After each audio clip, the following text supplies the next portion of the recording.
All right. Hello, Khusboo. How are you? Hello, I'm good, thank you. What about you? I'm good as well. Thank you very much. और please कुछ अपने बारे में बताइए. I love your lovely, bubbly C smile. So I think there is a lot we can get out of you. Thank you. First of all, I want to appreciate and take a moment to say that I'm really glad that this idea came and we connected on LinkedIn, and we both are very passionate educators. So we thought let's start something like this. It's a first for you and me both, Yes. and I'm really glad. I'm really glad that we are finally doing this. So I want to start with a little bit of a journey. So how did Totally. you start and आपने कहाँ से शुरू किया कैसे you have I know you have told me behind the recording but for all the viewers who are watching like what is your journey as an educator आपने कहाँ से शुरुआत की आप कौन सा सब्जेक्ट पढ़ाते हो आपको क्या चीजें बहुत पैशनेट लगती है टीचिंग के बारे में अच्छा ऐसा है कि खुशबू मेरा जो अर्ली इयर्स या आप कह लें कि मेरा चाइल्डहुड जो है that is mostly from Nigeria because my father was a civil engineer and then because of his job we have traveled a lot. So in my early school years from my primary school we've been traveling to different countries. Sometimes I went to school, sometimes I was homeschooled by my mother because when we went to Iraq there was a war between Iran and Iraq and it was not Uh, safe for the children to go out and the school nearby was on the hit area, so we were at home and it was very very cold, so my mother homeschooled us for approximately 1.5 year, and then when we came back then I joined back school here. So ऐसे ही मेरी जो schooling है वो घर में भी और school में भी प्री स्कूल में होती रही. फिर matriculation में when I went for my grade 9 and 10 we went to Iran. This was the time when the war was although over, but the financial situation of both the countries and the US sanctions and everything was there. But although I was a student, my father had a project, he was working there. There were a lot of Pakistani families, and I was studying in the Pakistan Embassy School where we had so many students from India. I had so many friends from India. They were because most of the Muslim parents of Indian parents they preferred कि वो इस school में जाए, and they were Filipinos, they were African, there were a lot of people from all across the globe. So I had a very good, a healthy, good childhood where I had to explore so many countries and I met so many people. So I always admired being, you know, a privileged child जिसको बहुत सारी exposure मिल गई बहुत जल्दी age में. When I came back to Pakistan, Pakistan had that typical mindset of, लड़का लड़की और ये girls school and boys school, और हम वहाँ पे boys के साथ भी खेलते थे, हमारे लिए कोई इस किस्म की line नहीं थी.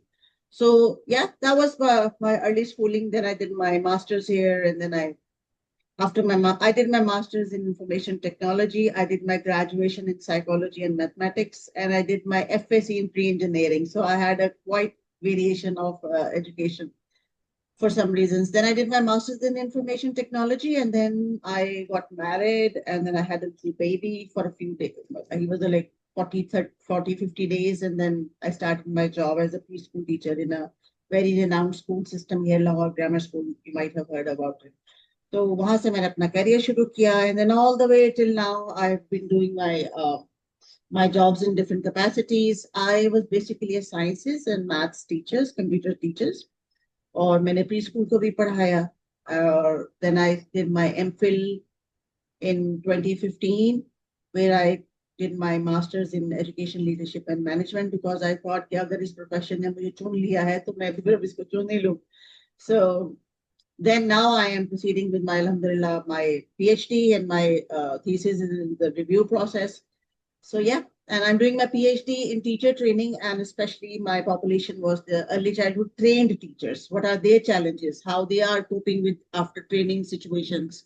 Because usually there are no follow up happening after the classrooms are getting trained teachers. So that was about my PhD studies. What about you?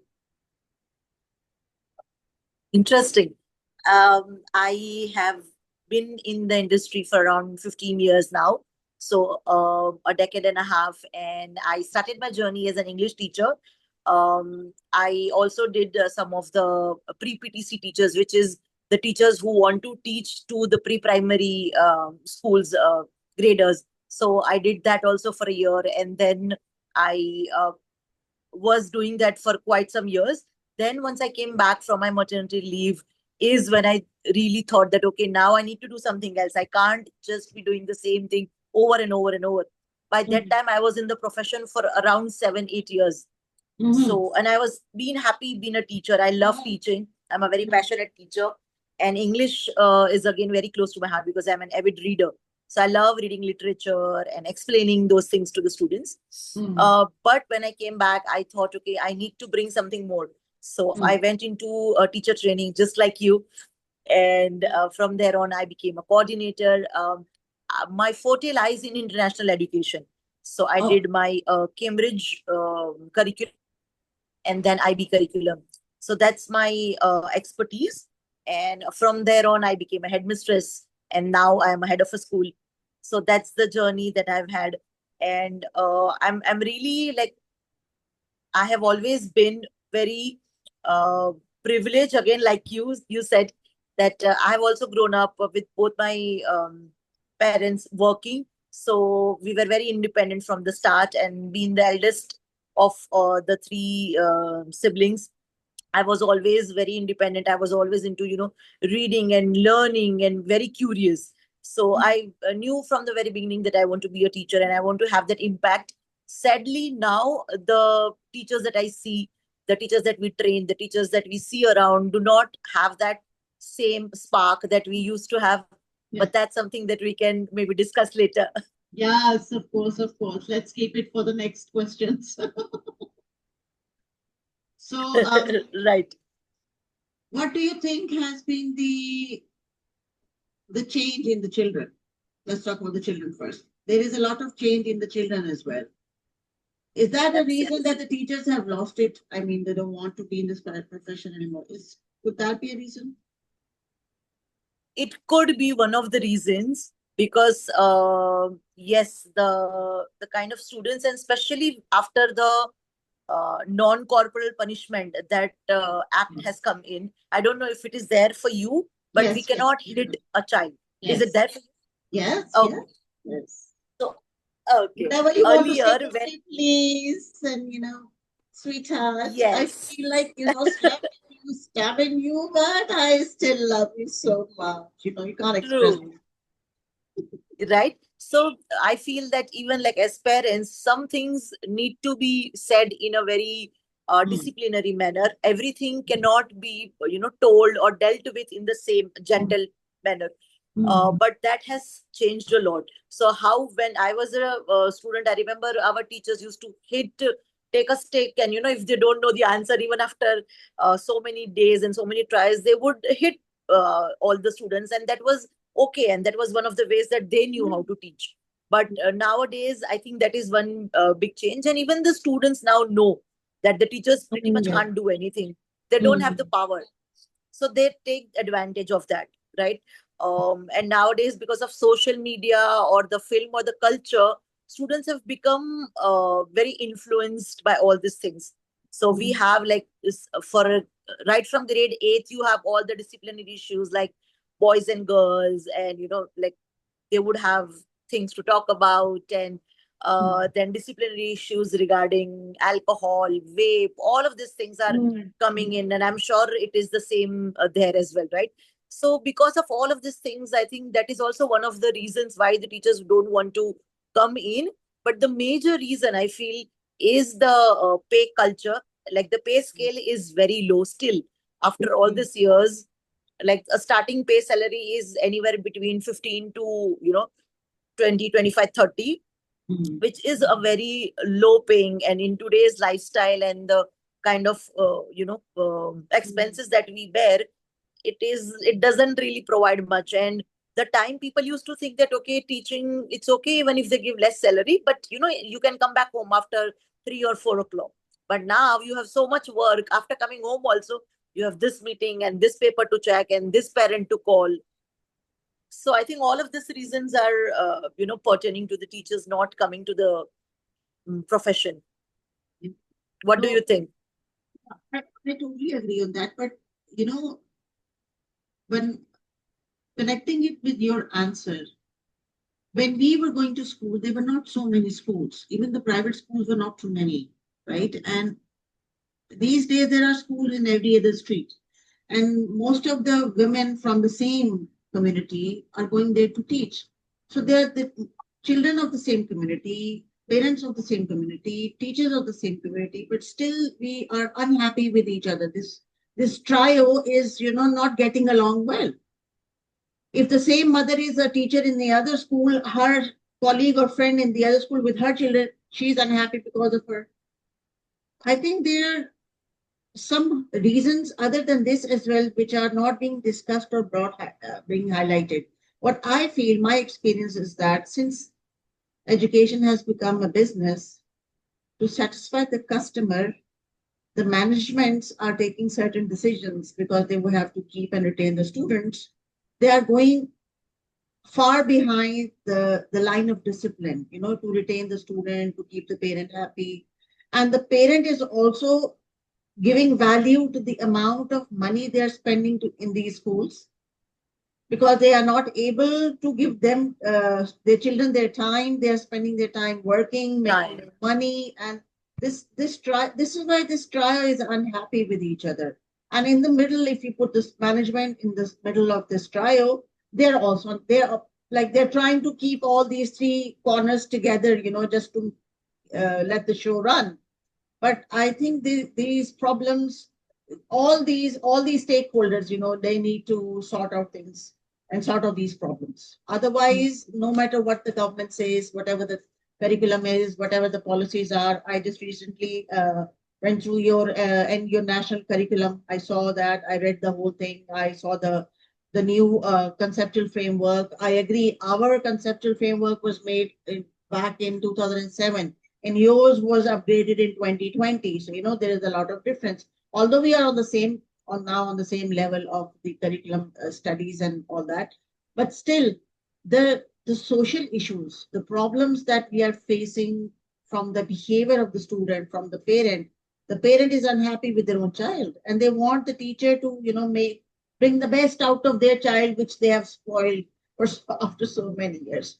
So True, true. this is creating a frustrating environment, a certain level of burnout for the teachers. Everybody's unhappy. What to do? Yeah, and touching upon the point that you said, right, that when the parent is working, and which is a case in all the major metro cities, that both the parents are working, and the child is probably alone or with a nanny or with the grandparents, and they are not able to give the time needed to the child. All the responsibility is suddenly thrown at the teacher. Like I remember one teacher, she had to also pack the bag of what notebooks to send. And when she told the parent that, can you at least ensure that the child brings books and all the correct things as per the timetable, the parent is like, "Whoa, but we are paying you so much, can't you do it?" Mm. And this is the attitude of the parents these days, that now that they're paying, and in international education, like the higher the fees, they think that it's all the responsibility of the school Yeah. itself. Even if it's a disciplinary concern and you call them, they will say, "Oh, but you should take care of it," like as if it is our responsibility. But as you Mm. rightly said, that all these three are equally responsible. Parents, of course, are more responsible, but nowadays they do not take that much of responsibility, and they're trying to push that towards the schooling, which Mm. is really not helping with the balance of this whole trio.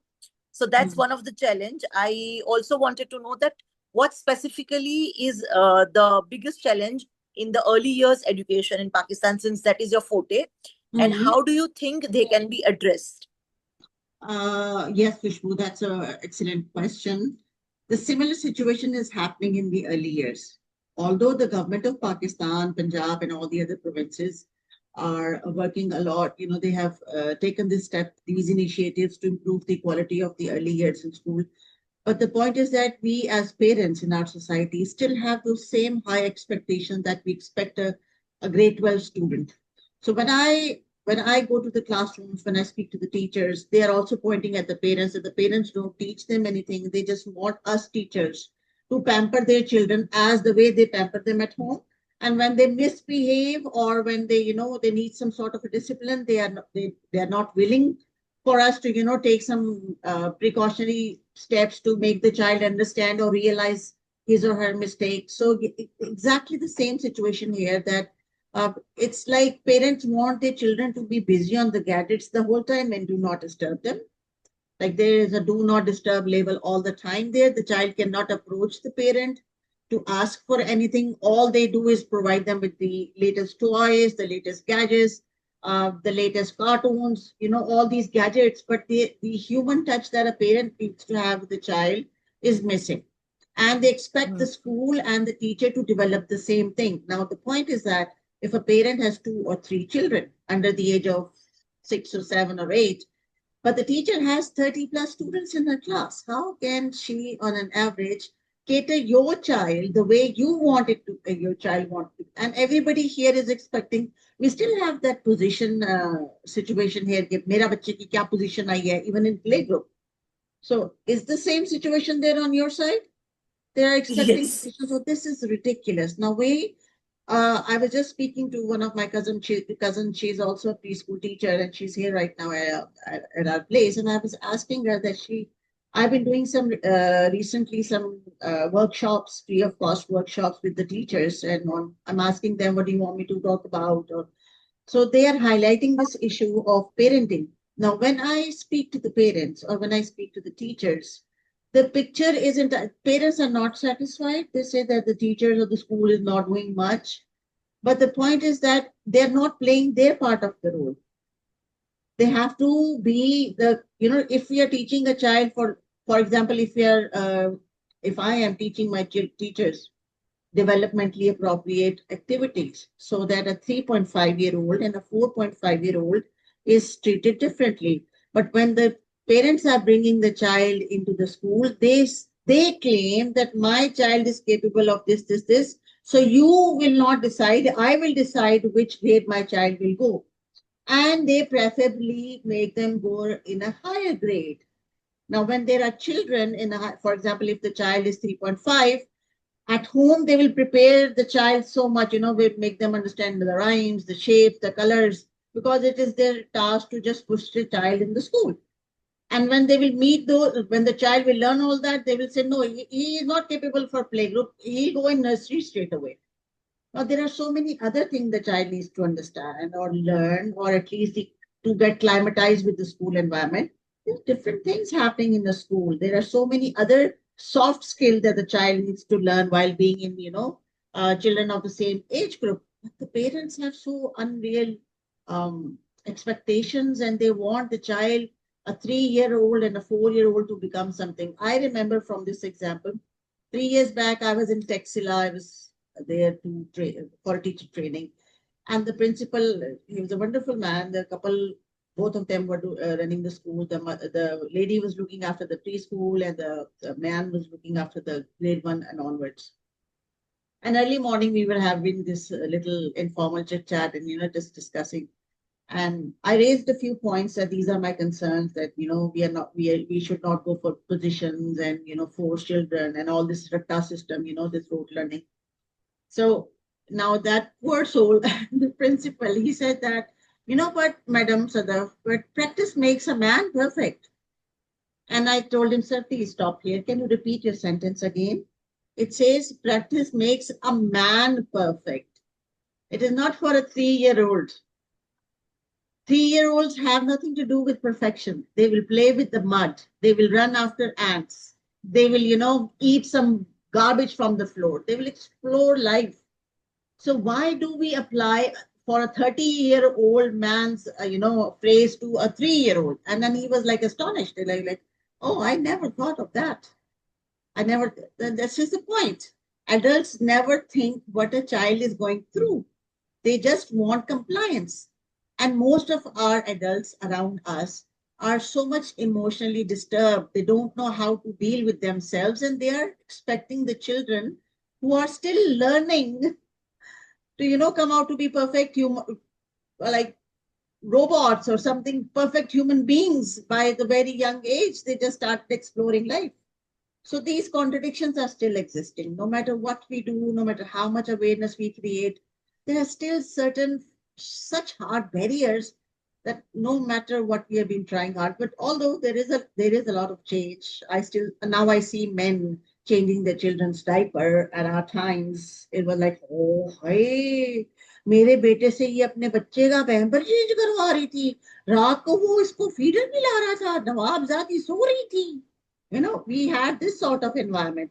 But now I see children and boys, especially taking part in that, and it's a good sign. And I'm happy that this change is happening.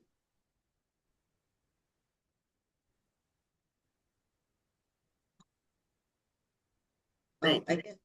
Similar sets of parents that now we have identified that one is the type that you rightly mentioned, that they have so much of expectations right from the early years, that oh, mera beta to should be engineer and a doctor, and just Yes. before they hold a pencil, they have mapped their whole career that this is how it should be like. Yes. But that is so unfair for that little child, right? Like, who's just stepping into an institution.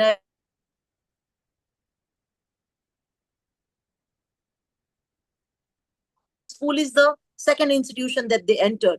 So there are so many different things that they're getting used to. There's a new phase, there's a new mother teacher that they're getting acclimate to, and then there is the IMAs or the support staff that they have to be with. Then there are the other 30 kids in the classroom. So there is so much of change, and the poor child is just thrown into this by not their own wish, but just because the parents want them to do it. So it is so unfair, and yet they are trying to learn on their go. So this is one set of parents who really are very pushy, and they would want to know that, oh, would my child clear NEET exam or IIT or this and that. And then we say that, please calm down, it's just early years, and it's a long way. The jobs that he will be going for are not invented yet. Yes, So exactly. right, so just have faith, and education does not mean that we guarantee jobs. That's a very industrialized mindset. Yes, yes, yes. So why not think of an entrepreneur? Why not think of that, something that they will do very differently? So that mindset shift has to change.